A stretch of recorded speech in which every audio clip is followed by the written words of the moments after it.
ਪਿਆਰੇ ਵਿਦਿਆਰਥੀਓ, ਜਮਾਤ 9ਵੀਂ ਦੇ ਅਰਥ ਸ਼ਾਸਤਰ ਦੇ ਪਾਰਟ 1 ਦੀ ਇੱਕ ਪਿੰਡ ਦੀ ਕਹਾਣੀ ਦੇ ਪਾਰਟ 2 ਦੇ ਵਿੱਚ ਤੁਹਾਡਾ ਸਵਾਗਤ ਹੈ। ਇਸ ਤੋਂ ਪਹਿਲਾਂ ਪਿਛਲੀ ਵੀਡੀਓ ਦੇ ਵਿੱਚ ਅਸੀਂ ਪੜ੍ਹਿਆ ਸੀਗਾ ਕਿ ਇੱਕ ਪਿੰਡ ਦੀ ਕਹਾਣੀ ਲੈ ਕੇ ਅਸੀਂ ਉਸ ਨੂੰ ਐਕਸਪਲੇਨ ਕੀਤਾ। ਉਹਦੇ ਤੋਂ ਅਰਥ ਸ਼ਾਸਤਰ ਦੀਆਂ ਮੁੱਢਲੀਆਂ ਧਾਰਨਾਵਾਂ ਬਾਰੇ ਗਿਆਨ ਪ੍ਰਾਪਤ ਕੀਤਾ। ਵਿਦਿਆਰਥੀਓ, ਅਰਥ ਸ਼ਾਸਤਰ ਅਤੇ ਇਸ ਦੀਆਂ ਮੁੱਢਲੀਆਂ ਧਾਰਨਾਵਾਂ ਜਿਨ੍ਹਾਂ ਦਾ ਅਰਥ ਸ਼ਾਸਤਰ ਵਿੱਚ ਵਿਸ਼ੇਸ਼ ਅਰਥ ਹੁੰਦਾ ਹੈ ਬਾਰੇ ਅਸੀਂ ਜਾਣਿਆ।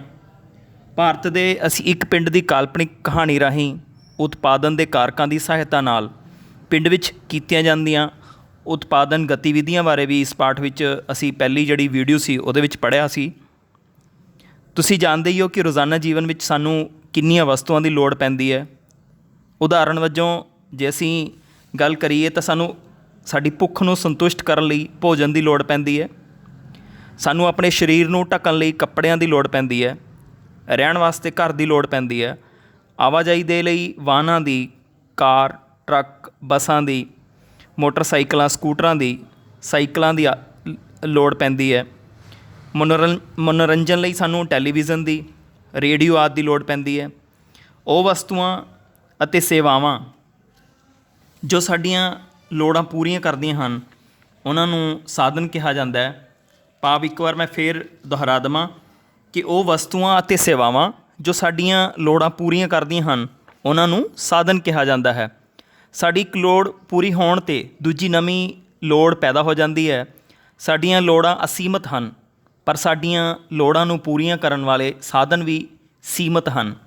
ਮਨੁੱਖ ਨੂੰ ਇਹ ਨਿਰਧਾਰਤ ਕਰਨਾ ਪੈਂਦਾ ਹੈ ਕਿ ਉਹ ਉਪਲਬਧ ਸਾਧਨਾਂ ਨਾਲ ਆਪਣੀਆਂ ਵੱਧ ਤੋਂ ਵੱਧ ਜ਼ਰੂਰਤਾਂ ਨੂੰ ਕਿਵੇਂ ਪੂਰਾ ਕਰ ਸਕੇ। ਉਦਾਹਰਣ ਵਜੋਂ ਘਰ ਵਿੱਚ ਦੁੱਧ ਦੀ ਮਾਤਰਾ ਸੀਮਤ ਹੁੰਦੀ ਹੈ, ਪਰ ਸਾਨੂੰ ਦੁੱਧ ਨਾਲ ਬਣੀਆਂ ਹੋਰ ਚੀਜ਼ਾਂ ਜਿਵੇਂ ਦਹੀਂ, ਲੱਸੀ, ਮੱਖਣ, ਪਨੀਰ, ਮਠਿਆਈ ਆਦਿ ਦੀ ਵੀ ਲੋੜ ਹੁੰਦੀ ਹੈ। ਅਸੀਂ ਵੀਡੀਓ ਦੇ ਪਾਰਟ 1 ਦੇ ਵਿੱਚ ਡਿਸਕਸ ਕੀਤਾ ਸੀਗਾ ਕਿ ਅਸੀਂ ਆਪਣੇ ਸੀਮਤ ਸਾਧਨਾਂ ਦੁੱਧ ਦੀ ਵਰਤੋਂ ਇਸ ਤਰ੍ਹਾਂ ਕਰਦੇ ਹਾਂ ਕਿ ਸਾਨੂੰ ਵੱਧ ਤੋਂ ਵੱਧ ਸੰਤੁਸ਼ਟੀ ਪ੍ਰਾਪਤ ਹੋਵੇ। ਪੂਰਾ ਦਿਨ ਅਸੀਂ ਆਪਣੀਆਂ ਇਹਨਾਂ ਜ਼ਰੂਰਤਾਂ ਦੀ, ਇਹਨਾਂ ਲੋੜਾਂ ਦੀ ਸੰਤੁਸ਼ਟੀ ਲਈ ਯਤਨ ਕਰਦੇ ਰਹਿੰਦੇ ਹਾਂ। ਮਨੁੱਖ ਵੱਲੋਂ ਸੀਮਤ ਸਾਧਨਾਂ ਨਾਲ ਅਸੀਮਤ ਲੋੜਾਂ ਦੀ ਪੂਰਤੀ ਕਰਨ ਵਾਲੇ ਵਿਵਹਾਰ ਦੇ ਅਧਿਐਨ ਨੂੰ ਅਰਥ ਸ਼ਾਸਤਰ ਕਿਹਾ ਜਾਂਦਾ ਹੈ। ਮੈਂ ਇੱਕ ਵਾਰ ਫਿਰ ਦੁਹਰਾਉਣਾ ਕਿ ਮਨੁੱਖ ਵੱਲੋਂ ਸੀਮਤ ਸਾਧਨਾਂ ਨਾਲ ਅਸੀਮਤ ਲੋੜਾਂ ਦੀ ਪੂਰਤੀ ਕਰਨ ਵਾਲੇ ਵਿਵਹਾਰ ਦੇ ਅਧਿਐਨ ਨੂੰ ਅਰਥ ਸ਼ਾਸਤਰ ਕਿਹਾ ਜਾਂਦਾ ਹੈ। ਅਸੀਂ ਪਾਰਟ 1 ਦੇ ਵਿੱਚ ਜਿਹੜਾ ਸਾਡਾ ਵੀਡੀਓ ਦਾ ਪਾਰਟ 1 ਸੀ ਉਹਦੇ ਵਿੱਚ ਅਸੀਂ ਅਰਥ ਸ਼ਾਸਤਰ ਦੀਆਂ ਮੁੱਢਲੀਆਂ ਧਾਰਨਾਵਾਂ ਬਾਰੇ ਵੀ ਪੜ੍ਹਿਆ ਸੀਗਾ, ਅਸੀਂ ਜਾਣਕਾਰੀ ਵੀ ਪ੍ਰਾਪਤ ਕੀਤੀ ਸੀ। ਉਹਨਾਂ ਨੂੰ ਇੱਕ ਵਾਰ ਮੈਂ ਫਿਰ ਦੁਹਰਾ ਦਿਆਂ ਕਿ ਸਭ ਤੋਂ ਪਹਿਲੀ ਸਾਡੇ ਕੋਲ ਚੀਜ਼ ਸੀਗੀ ਵਸਤਾਂ, ਜਿਹਨੂੰ ਅੰਗਰੇਜ਼ੀ 'ਚ ਗੁੱਡਸ ਕਿਹਾ ਜਾਂਦਾ ਹੈ। ਵਸਤਾਂ ਉਹ ਛੂਹਣਯੋਗ ਚੀਜ਼ਾਂ ਹਨ ਜੋ ਮਨੁੱਖੀ ਲੋੜਾਂ ਨੂੰ ਸੰਤੁਸ਼ਟ ਕਰਦੀਆਂ ਹਨ। ਦੂਜੇ ਸ਼ਬਦਾਂ ਵਿੱਚ ਕੋਈ ਵੀ ਚੀਜ਼ ਜਿਸ ਵਿੱਚ ਮਨੁੱਖੀ ਲੋੜ ਨੂੰ ਸੰਤੁਸ਼ਟ ਕਰਨ ਦੀ ਸਮਰੱਥਾ ਹੁੰਦੀ ਹੈ ਉਹ ਵਸਤੂ ਕਹਾਉਂਦੀ ਹੈ, ਜਿਵੇਂ ਰੇਡੀਓ, ਪੱਖਾ, ਮੋਬਾਈਲ ਫੋਨ ਆਦਿ। ਅਸੀਂ ਇਹ ਪਹਿਲਾਂ ਡਿਸਕਸ ਕਰ ਚੁੱਕੇ ਹਾਂ। ਨੰਬਰ 2 'ਤੇ ਆਉਂਦੀਆਂ ਸਾਡੇ ਕੋਲ ਸੇਵਾਵਾਂ, ਸਰਵਿਸਿਜ਼। ਅਰਥ ਸ਼ਾਸਤਰ ਵਿੱਚ ਵਸਤੂਆਂ ਤੋਂ ਇਲਾਵਾ ਸੇਵਾਵਾਂ ਵੀ ਮਨੁੱਖ ਦੀਆਂ ਲੋੜਾਂ ਨੂੰ ਸੰਤੁਸ਼ਟ ਕਰਦੀਆਂ ਹਨ। ਇਹਨਾਂ ਦੀ ਕੋਈ ਭੌਤਿਕਤਾ ਨਹੀਂ ਹੁੰਦੀ। ਜਿਵੇਂ ਅਧਿਆਪਕ ਦੁਆਰਾ ਪੜ੍ਹਾਉਣਾ ਇੱਕ ਸੇਵਾ ਹੈ, ਇਸੇ ਤਰ੍ਹਾਂ ਡਾਕਟਰ ਦੁਆਰਾ ਇਲਾਜ ਕਰਨਾ ਇੱਕ ਸੇਵਾ ਹੈ। ਅਸੀਂ ਤੀਜੇ ਨੰਬਰ 'ਤੇ ਪੜ੍ਹਿਆ ਸੀਗਾ, ਅਸੀਂ ਡਿਸਕਸ਼ਨ ਕੀਤੀ ਸੀਗੀ ਉਪਯੋਗਤਾ, ਤੁਸ਼ਟੀ ਗੁਣ, ਜਿਹਨੂੰ ਅਸੀਂ ਅੰਗਰੇਜ਼ੀ 'ਚ ਯੂਟਿਲਿਟੀ ਕਹਿੰਦੇ ਹਾਂ। ਯੂਟਿਲਿਟੀ ਤੋਂ ਭਾਵ ਹੈ ਕਿਸੇ ਵਸਤੂ ਜਾਂ ਸੇਵਾ ਵਿੱਚ ਮਨੁੱਖ ਦੀਆਂ ਲੋੜਾਂ ਨੂੰ ਸੰਤੁਸ਼ਟ ਕਰਨ ਦੀ ਸਮਰੱਥਾ ਨੂੰ ਉਪਯੋਗਤਾ ਜਾਂ ਤੁਸ਼ਟੀ ਗੁਣ ਕਹਿੰਦੇ ਹਨ। ਉਦਾਹਰਣ ਵਜੋਂ ਰੋਟੀ ਨਾਲ ਭੁੱਖ ਨੂੰ ਮਿਟਾਉਣ ਲਈ ਅਤੇ ਪਾਣੀ ਨਾਲ ਪਿਆਸ ਨੂੰ ਬੁਝਾਉਣ ਦੀ ਸਮਰੱਥਾ ਉਪਯੋਗਤਾ ਹੈ। ਅਸੀਂ ਫਿਰ ਅੱਗੇ ਪੜ੍ਹਿਆ ਸੀ ਪ੍ਰਾਈਸ, ਕੀਮਤ। ਕੀਮਤ ਤੋਂ ਭਾਵ ਵਸਤੂ ਜਾਂ ਸੇਵਾ ਦੇ ਮੁੱਲ ਤੋਂ ਹੈ, ਜਿਸ ਨੂੰ ਮੁਦਰਾ ਦੇ ਰੂਪ ਵਿੱਚ ਦਰਸਾਇਆ ਜਾ ਸਕਦਾ ਹੈ। ਜਿਵੇਂ ਅਸੀਂ ਇੱਕ ਘੜੀ ਨੂੰ 500 ਰੁਪਏ ਵਿੱਚ ਖਰੀਦਦੇ ਹਾਂ, ਇਸੇ ਤਰ੍ਹਾਂ ਘੜੀ ਦੀ ਕੀਮਤ 500 ਰੁਪਏ ਹੈ। ਅੱਗੇ ਅਸੀਂ ਗੱਲ ਕੀਤੀ ਸੀ ਧਨ ਦੀ, ਵੈਲਥ। ਅਜਿਹੀਆਂ ਸਾਰੀਆਂ ਵਸਤੂਆਂ ਅਤੇ ਸੇਵਾਵਾਂ ਜਿਨ੍ਹਾਂ ਦੀ ਉਪਯੋਗਤਾ ਨੂੰ ਮਾਣਨ ਲਈ ਅਸੀਂ ਕੀਮਤ ਦਿੰਦੇ ਹਾਂ ਨੂੰ ਧਨ ਕਿਹਾ ਜਾਂਦਾ ਹੈ। ਜਿਵੇਂ ਕਿਤਾਬ ਲੈਣ ਲਈ ਅਸੀਂ ਕੀਮਤ ਦਿੰਦੇ ਹਾਂ। ਪੈਨ ਖਰੀਦਣ ਲਈ ਸਾਨੂੰ ਕੀਮਤ ਚੁਕਾਉਣੀ ਪੈਂਦੀ ਹੈ। ਕਮੀਜ਼। ਅਧਿਆਪਕ ਵੱਲੋਂ ਵਿਦਿਆਰਥੀਆਂ ਨੂੰ ਪੜ੍ਹਾਉਣਾ ਆਦਿ ਧਨ ਹਨ, ਕਿਉਂਕਿ ਇਹਨਾਂ ਵਸਤੂਆਂ ਅਤੇ ਸੇਵਾਵਾਂ ਦਾ ਮੁੱਲ ਹੁੰਦਾ ਹੈ। ਅੱਗੇ ਗੱਲ ਕਰਾਂਗੇ ਮੁਦਰਾ ਦੀ। ਤੁਸੀਂ ਸਾਰੇ ਮੁਦਰਾ ਨੂੰ ਜਾਣਦੇ ਹੀ ਹੋ ਅਤੇ ਇਸ ਨੂੰ ਹਰ ਰੋਜ਼ ਵਰਤਦੇ ਹੋ। ਜਿਵੇਂ ਤੁਸੀਂ 10 ਰੁਪਏ ਦਾ ਪੈਨ ਖਰੀਦਿਆ ਜਾਂ 5 ਰੁਪਏ ਦਾ ਇੱਕ ਕੱਪ ਚਾਹ ਦਾ ਪੀਤਾ, ਜਾਂ ਤੁਹਾਡੇ ਪਿਤਾ ਨੇ ਸਕੂਲ ਦੀ ਫੀਸ ਲਈ 200 ਰੁਪਏ ਦਾ ਚੈੱਕ ਦਿੱਤਾ। ਸਿੱਕੇ ਅਤੇ ਚੈੱਕ ਮੁਦਰਾ ਦੇ ਵੱਖ-ਵੱਖ ਰੂਪ ਹਨ। ਮੁਦਰਾ ਸਰਕਾਰ ਵੱਲੋਂ ਪ੍ਰਮਾਣਿਤ ਉਸ ਵਸਤੂ ਨੂੰ ਕਿਹਾ ਜਾਂਦਾ ਹੈ ਜਿਸ ਨੂੰ ਵਟਾਂਦਰੇ ਦੇ ਮਾਧਿਅਮ ਦੇ ਰੂਪ ਵਿੱਚ ਪ੍ਰਯੋਗ ਕੀਤਾ ਜਾਂਦਾ ਹੈ। ਵੱਖ-ਵੱਖ ਦੇਸ਼ਾਂ ਵਿੱਚ ਮੁਦਰਾ ਦੇ ਵੱਖ-ਵੱਖ ਨਾਂ ਹਨ। ਉਦਾਹਰਣ ਵਜੋਂ ਭਾਰਤ ਵਿੱਚ ਅਸੀਂ ਮੁਦਰਾ ਨੂੰ ਰੁਪਈਆ ਕਹਿੰਦੇ ਹਾਂ, ਅਮਰੀਕਾ ਅਤੇ ਕੈਨੇਡਾ ਵਿੱਚ ਡਾਲਰ ਅਤੇ ਇੰਗਲੈਂਡ ਵਿੱਚ ਪੌਂਡ ਆਦਿ ਤੁਸੀਂ ਸੁਣਿਆ ਹੋਊਗਾ। ਮੁਦਰਾ ਦੀਆਂ ਵਿਸ਼ੇਸ਼ਤਾਵਾਂ ਦੀ ਜੇ ਅਸੀਂ ਗੱਲ ਕਰੀਏ ਤਾਂ ਮੁਦਰਾ ਦੀ ਪਹਿਲੀ ਵਿਸ਼ੇਸ਼ਤਾ ਇਹ ਹੈ ਕਿ ਮੁਦਰਾ ਵਟਾਂਦਰੇ ਦਾ ਮਾਧਿਅਮ ਹੈ। ਅਗਲੀ ਵਿਸ਼ੇਸ਼ਤਾ ਇਹ ਹੈ ਕਿ ਇਹ ਮੁੱਲ ਦੀ ਪ੍ਰਮਾਣਿਕ ਇਕਾਈ ਹੈ। ਮੁਦਰਾ ਭਵਿੱਖ ਵਿੱਚ ਕੀਤੇ ਜਾਣ ਵਾਲੇ ਭੁਗਤਾਨ ਦਾ ਮਾਧਿਅਮ ਹੈ। ਸਰਕਾਰ ਵੱਲੋਂ ਇਸ ਨੂੰ ਮਾਨਤਾ ਦਿੱਤੀ ਜਾਂਦੀ ਹੈ। ਮੁਦਰਾ ਨੂੰ ਕਿਸੇ ਵੀ ਥਾਂ ਲੈ ਕੇ ਜਾਇਆ ਜਾ ਸਕਦਾ ਹੈ। ਇਸ ਤੋਂ ਬਾਅਦ ਅਸੀਂ ਪਿਛਲੀ ਵੀਡੀਓ ਦੇ ਵਿੱਚ ਗੱਲ ਕੀਤੀ ਸੀ ਕਿ ਮੰਗ ਦੀ। ਮੰਗ ਇੱਕ ਵਸਤੂ ਦੀ ਉਸ ਮਾਤਰਾ ਨੂੰ ਦਰਸਾਉਂਦੀ ਹੈ ਜਿਸ ਨੂੰ ਉਪਭੋਗੀ ਇੱਕ ਨਿਸ਼ਚਿਤ ਸਮੇਂ 'ਤੇ ਹਰ ਸੰਭਵ ਕੀਮਤ 'ਤੇ ਖਰੀਦਣ ਦੇ ਯੋਗ ਅਤੇ ਇੱਛੁਕ ਹੁੰਦਾ ਹੈ। ਜਿਵੇਂ ਜਦੋਂ ਇੱਕ ਵਿਅਕਤੀ 1 ਰੁਪਏ ਪ੍ਰਤੀ ਚਾਕਲੇਟ ਕੀਮਤ 'ਤੇ 5 ਚਾਕਲੇਟ ਖਰੀਦਣ ਲਈ ਤਿਆਰ ਹੁੰਦਾ ਹੈ ਤਾਂ ਮੰਗ 5 ਚਾਕਲੇਟ ਹੈ। ਅਸੀਂ ਇਹ ਗੱਲ ਪਹਿਲਾਂ ਵੀ ਡਿਸਕਸ ਕੀਤੀ ਸੀ। ਜਦੋਂ ਵਿਅਕਤੀ 2 ਰੁਪਏ ਪ੍ਰਤੀ ਚਾਕਲੇਟ 'ਤੇ 3 ਚਾਕਲੇਟ ਖਰੀਦਦਾ ਹੈ ਤਾਂ ਮੰਗ 3 ਚਾਕਲੇਟ ਹੈ। ਇਸੇ ਤਰ੍ਹਾਂ ਜਦੋਂ ਵਸਤੂਆਂ ਦੀ ਕੀਮਤ ਜ਼ਿਆਦਾ ਹੁੰਦੀ ਹੈ ਤਾਂ ਬਾਜ਼ਾਰ ਵਿੱਚ ਉਸ ਵਸਤੂ ਦੀ ਮੰਗ ਘੱਟ ਹੁੰਦੀ ਹੈ, ਅਤੇ ਜਦੋਂ ਵਸਤੂਆਂ ਦੀ ਕੀਮਤ ਘੱਟ ਜਾਂਦੀ ਹੈ ਤਾਂ ਉਹਨਾਂ ਦੀ ਮੰਗ ਵੱਧ ਜਾਂਦੀ ਹੈ। ਅਸੀਂ ਗੱਲ ਕੀਤੀ ਸੀ ਪੂਰਤੀ ਦੀ। ਪੂਰਤੀ ਨੂੰ ਅੰਗਰੇਜ਼ੀ 'ਚ ਸਪਲਾਈ ਕਿਹਾ ਜਾਂਦਾ ਹੈ। ਪੂਰਤੀ ਤੋਂ ਭਾਵ ਵਸਤੂ ਦੀ ਉਹ ਮਾਤਰਾ ਹੈ ਜਿਹੜੀ ਇੱਕ ਵਿਕਰੇਤਾ ਇੱਕ ਨਿਸ਼ਚਿਤ ਸਮੇਂ 'ਤੇ ਨਿਸ਼ਚਿਤ ਕੀਮਤ 'ਤੇ ਵੇਚਣ ਲਈ ਤਿਆਰ ਹੁੰਦਾ ਹੈ। ਉਦਾਹਰਨ ਅਸੀਂ ਲਈ ਸੀ, ਇੱਕ ਵਿਕਰੇਤਾ ਕੋਲ 40 ਚਾਕਲੇਟ ਹਨ। ਜਦੋਂ ਕੀਮਤ 5 ਰੁਪਏ ਪ੍ਰਤੀ ਚਾਕਲੇਟ ਹੁੰਦੀ ਹੈ ਤਾਂ ਵਿਕਰੇਤਾ ਕੋਈ ਵੀ ਚਾਕਲੇਟ ਨਹੀਂ ਵੇਚਣਾ ਚਾਹੁੰਦਾ, ਪਰ ਜਦੋਂ ਕੀਮਤ 10 ਰੁਪਏ ਪ੍ਰਤੀ ਚਾਕਲੇਟ ਹੁੰਦੀ ਹੈ ਤਾਂ ਵਿਕਰੇਤਾ 10 ਚਾਕਲੇਟ ਵੇਚਣ ਲਈ ਤਿਆਰ ਹੁੰਦਾ ਹੈ। ਇਸ ਲਈ ਪੂਰਤੀ 10 ਚਾਕਲੇਟ ਹੋਵੇਗੀ। ਜਦੋਂ ਕੀਮਤ ਵੱਧ ਕੇ 20 ਰੁਪਏ ਪ੍ਰਤੀ ਚਾਕਲੇਟ ਹੁੰਦੀ ਹੈ ਤਾਂ ਵਿਕਰੇਤਾ 30 ਚਾਕਲੇਟ ਵੇਚਦਾ ਹੈ, ਅਤੇ ਇਸ ਲਈ ਪੂਰਤੀ 30 ਚਾਕਲੇਟ ਹੋਵੇਗੀ। ਜਦੋਂ ਵਸਤੂਆਂ ਦੀ ਕੀਮਤ ਜ਼ਿਆਦਾ ਹੁੰਦੀ ਹੈ ਤਾਂ ਉਤਪਾਦਕ ਜਾਂ ਵਿਕਰੇਤਾ ਜ਼ਿਆਦਾ ਤੋਂ ਜ਼ਿਆਦਾ ਵਸਤੂਆਂ ਬਾਜ਼ਾਰ ਵਿੱਚ ਵੇਚਣ ਲਈ ਲਿਆਉਂਦਾ ਹੈ, ਅਤੇ ਵਸਤੂਆਂ ਦੀ ਘੱਟ ਕੀਮਤ 'ਤੇ ਵਿਕਰੇਤਾ ਵਸਤੂਆਂ ਦੀ ਪੂਰਤੀ ਘੱਟ ਕਰ ਦਿੰਦਾ ਹੈ। ਅਸੀਂ ਗੱਲ ਕੀਤੀ ਸੀ ਮੰਡੀ ਦੀ ਜਾਂ ਬਾਜ਼ਾਰ ਦੀ, ਜਿਹਨੂੰ ਅਸੀਂ ਅੰਗਰੇਜ਼ੀ 'ਚ ਮਾਰਕੀਟ ਕਹਿੰਦੇ ਹਾਂ।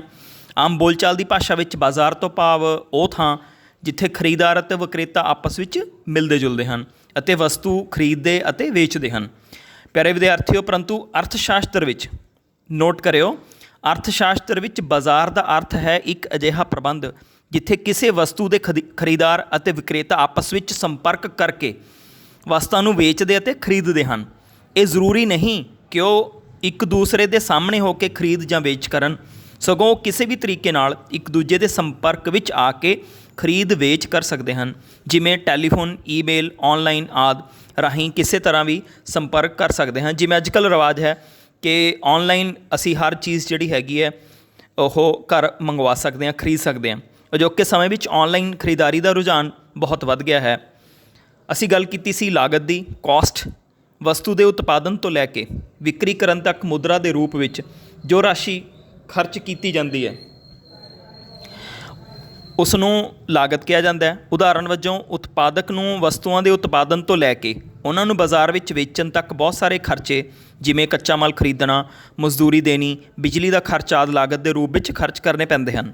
ਅੱਗੇ ਅਸੀਂ ਜੇ ਗੱਲ ਕਰੀ ਆਮਦਨ ਦੀ, ਤਾਂ ਆਮਦਨ ਵਸਤੂਆਂ ਦੀ ਵਿਕਰੀ ਅਤੇ ਸੇਵਾਵਾਂ ਪ੍ਰਦਾਨ ਕਰਨ ਦੇ ਬਦਲੇ ਇੱਕ ਵਿਅਕਤੀ ਨੂੰ ਜੋ ਰਾਸ਼ੀ ਪ੍ਰਾਪਤ ਹੁੰਦੀ ਹੈ ਉਸ ਨੂੰ ਆਮਦਨ ਕਹਿੰਦੇ ਹਨ।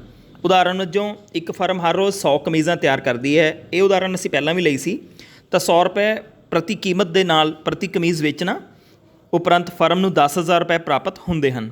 ਅਰਥ ਸ਼ਾਸਤਰ ਵਿੱਚ ਇਹ 10,000 ਦੀ ਰਕਮ ਫਰਮ ਦੀ ਆਮਦਨ ਹੈ। ਗੱਲ ਕਰ ਰਹੇ ਹਾਂ ਅਸੀਂ ਫਰਮ ਦੀ ਆਮਦਨ ਦੀ, ਤਾਂ ਅਰਥ ਸ਼ਾਸਤਰ ਦੇ ਵਿੱਚ ਇਹ 10,000 ਦੀ ਰਕਮ ਉਸ ਫਰਮ ਦੀ ਆਮਦਨ ਹੈ।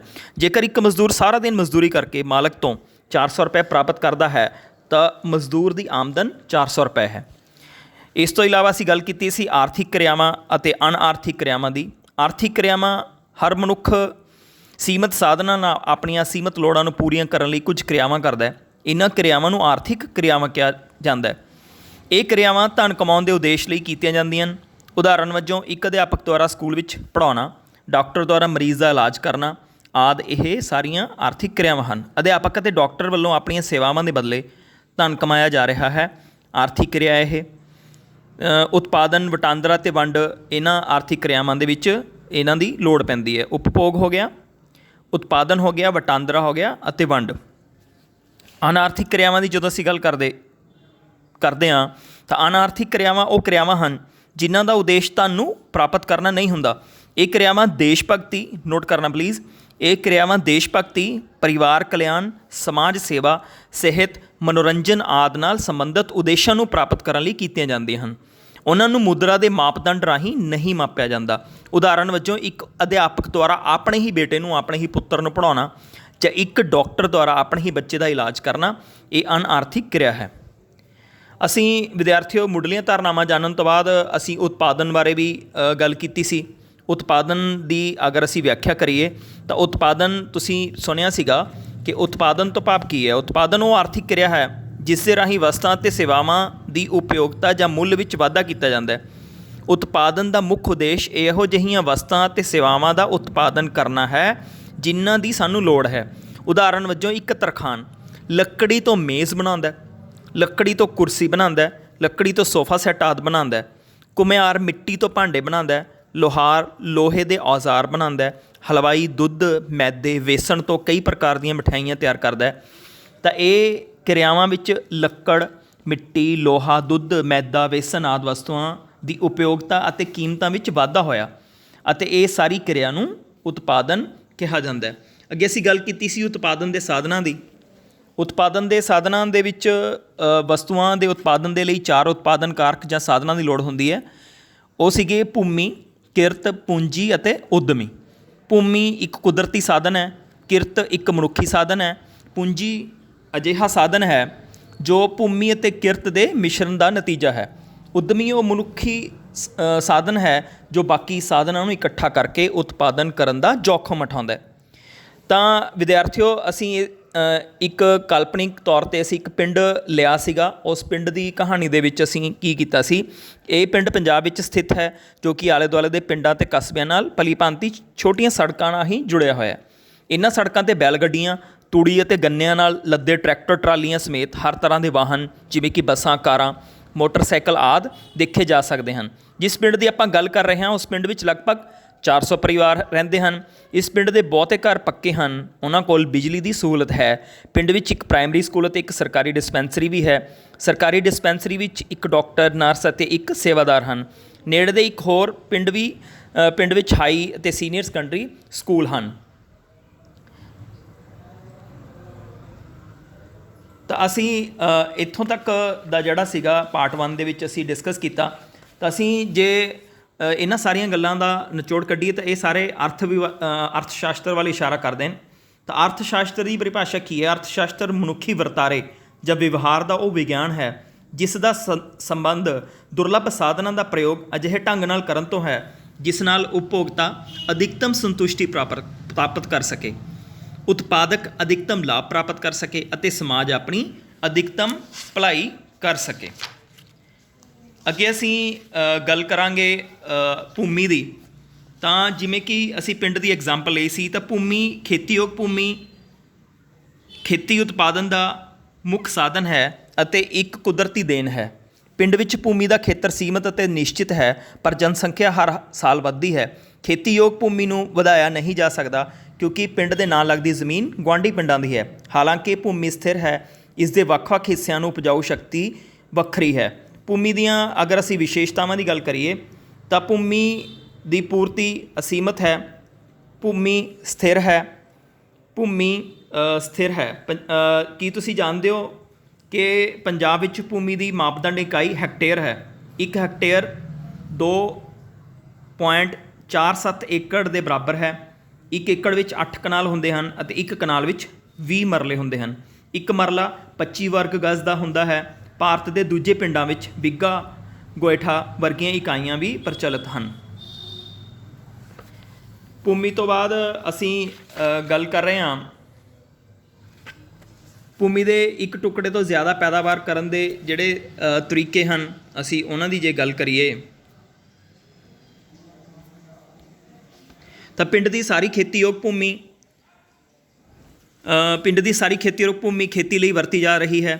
ਭੂਮੀ ਦਾ ਕੋਈ ਵੀ ਹਿੱਸਾ ਖਾਲੀ ਨਹੀਂ ਛੱਡਿਆ ਜਾਂਦਾ। ਇਸ ਪਿੰਡ ਦੇ ਕਿਸਾਨ ਇੱਕ ਸਾਲ ਵਿੱਚ 3 ਫਸਲਾਂ ਪੈਦਾ ਕਰਨ ਦੀ ਯੋਗਤਾ ਰੱਖਦੇ ਹਨ, ਕਿਉਂਕਿ ਇੱਥੇ ਸਿੰਚਾਈ ਅਤੇ ਬਿਜਲੀ ਦੀ ਚੰਗੀ ਵਿਵਸਥਾ ਹੈ।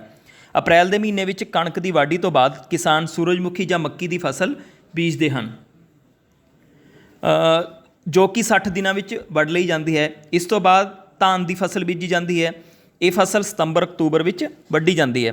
ਸਰਦੀ ਦੇ ਮੌਸਮ ਵਿੱਚ ਰਬੀ ਫਸਲਾਂ ਜਿਵੇਂ ਕਿ ਕਣਕ, ਜੌਂ, ਛੋਲੇ, ਸਰੋਂ ਆਦਿ ਬੀਜੀਆਂ ਜਾਂਦੀਆਂ ਹਨ। ਇਸ ਤੋਂ ਇਲਾਵਾ ਭੂਮੀ ਗੰਨੇ ਦੀ ਫਸਲ ਜਾਂ ਮੌਸਮੀ ਸਬਜ਼ੀਆਂ ਬੀਜਣ ਲਈ ਵੀ ਵਰਤੀ ਜਾਂਦੀ ਹੈ। ਇੱਕ ਸਾਲ ਵਿੱਚ ਭੂਮੀ ਦੇ ਇੱਕ ਟੁਕੜੇ ਉੱਤੇ ਇੱਕ ਤੋਂ ਜ਼ਿਆਦਾ ਫਸਲਾਂ ਪੈਦਾ ਕਰਨ ਨੂੰ ਬਹੁ ਫਸਲੀ ਪ੍ਰਣਾਲੀ ਕਹਿੰਦੇ ਹਨ। ਸਾਡੇ ਪੰਜਾਬ ਵਿੱਚ ਇਹ ਪ੍ਰਚਲਿਤ ਹੈ।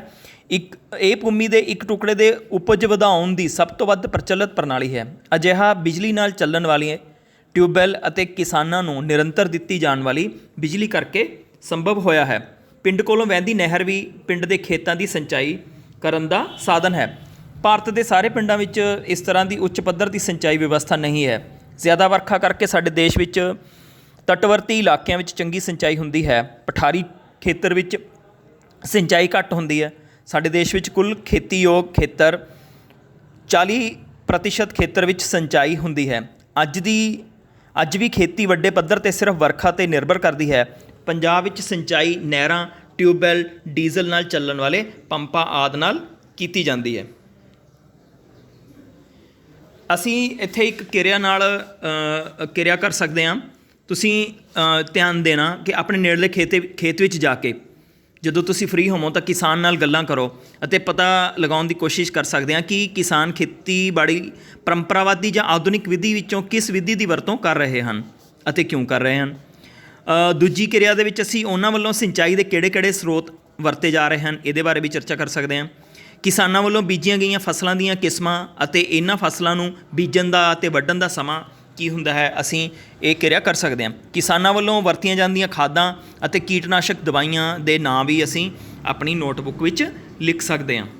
ਇਸ ਤੋਂ ਬਾਅਦ ਅਸੀਂ ਅਗਰ ਗੱਲ ਕਰੀਏ ਭੂਮੀ ਦੀ ਅਵਿਨਾਸ਼ਤਾ ਦੀ, ਤਾਂ ਭੂਮੀ ਇੱਕ ਕੁਦਰਤੀ ਸੋਮਾ ਹੈ, ਜਿਸ ਕਰਕੇ ਇਸ ਨੂੰ ਖਤਮ ਨਹੀਂ ਕੀਤਾ ਜਾ ਸਕਦਾ।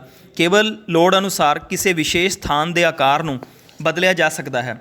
ਜਿਵੇਂ ਇੱਕ ਭੂਮੀ ਦੇ ਟੁਕੜੇ ਦਾ ਉੱਤੇ ਬਗੀਚਾ ਜਾਂ ਜੰਗਲ ਜਾਂ ਫਿਰ ਇੱਕ ਝੀਲ ਬਣਾਈ ਜਾ ਸਕਦੀ ਹੈ। ਭੂਮੀ ਇੱਕ ਕੁਦਰਤੀ ਸੋਮਾ ਹੋਣ ਕਰਕੇ ਆਧੁਨਿਕ ਖੇਤੀ ਦੀਆਂ ਵਿਧੀਆਂ ਨੇ ਭੂਮੀ ਦੇ ਉਪਜਾਊਪਣ ਨੂੰ ਘੱਟ ਕਰ ਦਿੱਤਾ ਹੈ। ਭਾਵੇਂ ਅਜਿਹੀਆਂ ਵਿਧੀਆਂ ਦੇ ਪ੍ਰਯੋਗ ਨਾਲ ਪਹਿਲੇ ਦੌਰ ਵਿੱਚ ਫਸਲਾਂ ਦੀ ਕੁੱਲ ਉਪਜ ਵਿੱਚ ਵਾਧਾ ਹੋ ਸਕਦਾ ਹੈ, ਪਰ ਇਹ ਰਸਾਇਣਿਕ ਖਾਦਾਂ ਆਦਿ ਨੂੰ ਵਰਤਣ ਨਾਲ ਧਰਤੀ ਦੀ ਉਪਜਾਊ ਸ਼ਕਤੀ ਹੌਲੀ ਘਟ ਜਾਂਦੀ ਹੈ। ਤਾਂ ਟਿਊਬਵੈੱਲ ਦੁਆਰਾ ਸਿੰਚਾਈ ਦੇ ਨਿਰੰਤਰ ਪ੍ਰਯੋਗ ਕਾਰਨ ਧਰਤੀ ਹੇਠਲਾ ਪਾਣੀ ਦਾ ਪੱਧਰ ਘਟਿਆ ਹੈ। ਅਸੀਂ ਇਹ ਵੀ ਜਾਣਦੇ ਹਾਂ ਧਰਤੀ ਹੇਠਲੇ ਪਾਣੀ ਦਾ ਘਟਦਾ ਪੱਧਰ ਪੰਜਾਬ ਰਾਜ ਲਈ ਇੱਕ ਮੁੱਖ ਸਮੱਸਿਆ ਬਣਦਾ ਜਾ ਰਿਹਾ ਹੈ। ਹਰ ਸਾਲ ਪੰਜਾਬ ਦੇ ਕਿਸਾਨਾਂ ਨੂੰ ਆਪਣੇ ਟਿਊਬਵੈੱਲ ਡੂੰਘੇ ਕਰਨੇ ਪੈਂਦੇ ਨੇ। ਤੁਸੀਂ ਪਿੰਡਾਂ ਵਿੱਚ ਦੇਖਿਆ ਹੋਊਗਾ ਕਿ ਉਹਨਾਂ ਨੂੰ ਟੋਟੇ ਪਾ ਕੇ ਤਾਂ ਟਿਊਬਵੈੱਲ ਡੂੰਘੇ ਕਰਨੇ ਪੈਂਦੇ ਨੇ। ਇਸ ਹਾਲਤ ਵਿੱਚ ਅਗਲੇ 20 ਸਾਲਾਂ ਵਿੱਚ ਧਰਤੀ ਹੇਠਲੇ ਪਾਣੀ ਦੇ ਖਤਮ ਹੋਣ ਦਾ ਡਰ ਹੈ।